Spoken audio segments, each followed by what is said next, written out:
Hey, do you ever think to yourself, why did I buy this? Like you go around your room and you ask the question, why do I have a big key? Or why do I have so many books that I didn't read?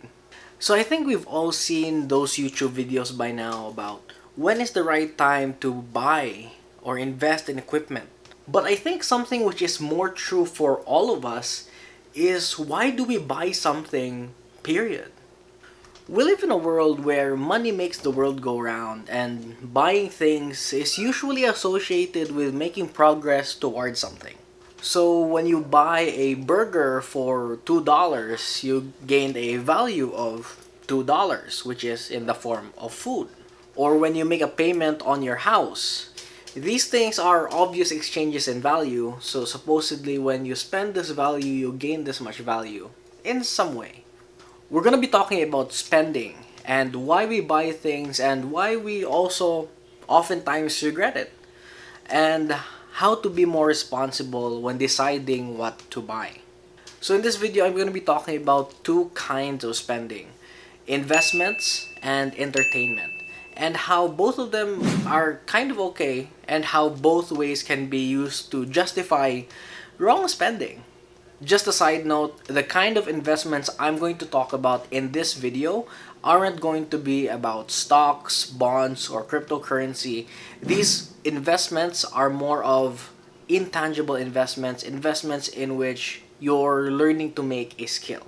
So it can come in the form of books, arts, tools, and even courses like this one by Matt Diavella. And secondly, entertainment, which is basically anything which makes you happy, like playing cards, or more playing cards, or something like a stuffed toy, or a phone. So, starting with investments, we buy these things because it's supposed to help us with our goals. Like, we buy art materials because we want to be a painter. You buy a keyboard to help you with programming.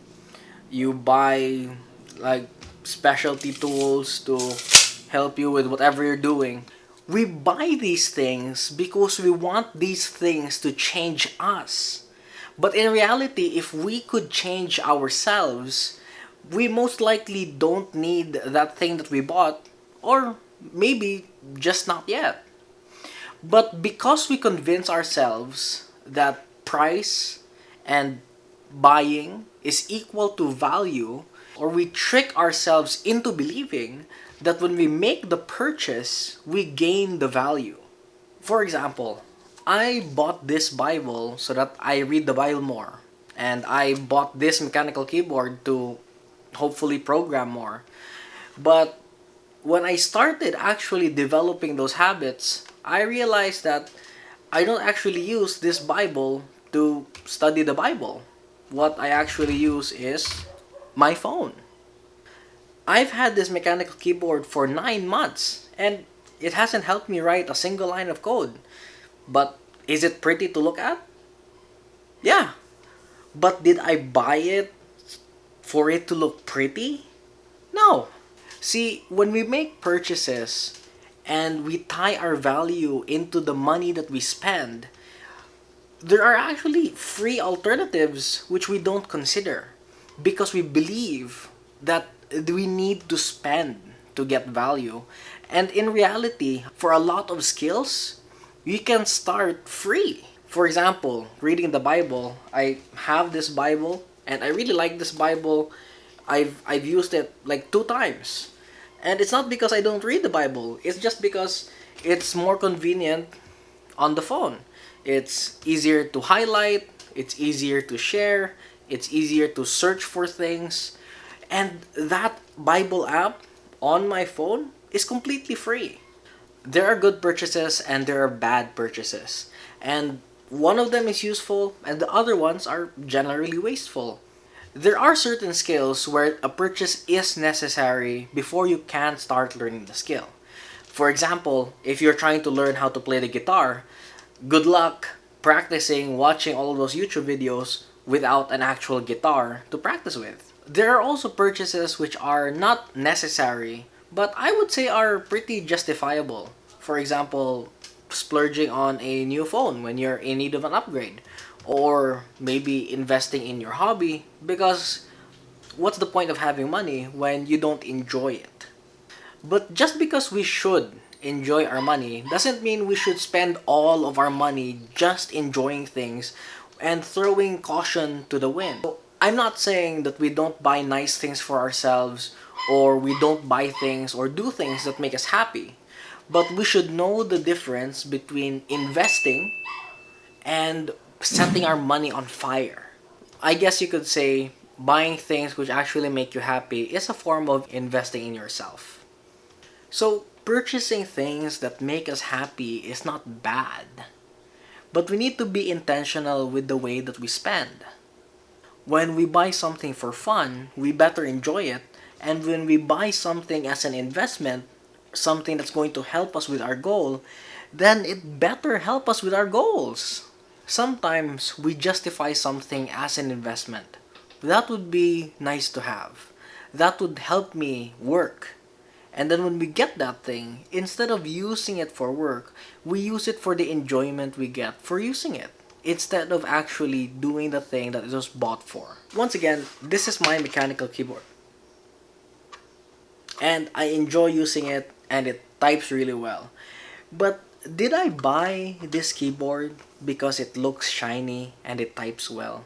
The answer is definitely no. I justified its purchase with a purpose, and I never ended up using it for that purpose. Before I bought this, if I knew that it would be primarily used as a glorified nightlight, would I have still bought it? Probably not. But do I enjoy the blinky lights? Yes. Yes, I do. But did I buy it for the blinky lights? No, I did not. Enjoying the equipment that you buy is definitely a plus, but that's not the purpose of that purchase. And you know what, to be honest, sometimes we can afford to make that purchase and not get a lot of value out of it. But when money is tight, you better get a tangible return on investment on your purchases. Something more tangible than blinky lights. If you aren't sure how it's going to improve your work or your life, or if you're going to enjoy it, don't buy it. If you're about to make a big purchase, and one of the key reasons you want that purchase is just because it has a feature which is nice to have, then don't buy it. If you find yourself justifying a purchase with hypothetical situations, then most likely you can't afford it and don't buy it. So don't invest in equipment just yet, but invest in yourself first. Thank you for watching the video and making it this far into the video. I really enjoyed making this one, and I just read the course by Matt D'Avella, so I'm trying to take YouTube more seriously, but at the same time to improve my production quality and actually give value to anyone who's watching this. So if you did learn something, if you enjoyed this video, I would love to hear from you in the comments down below. If you have anything to ask, feel free to ask that as well. You can also send me an email in the email that's in the description box. But for now, thank you for watching this video, and I'll see you in the next one. Bye for now.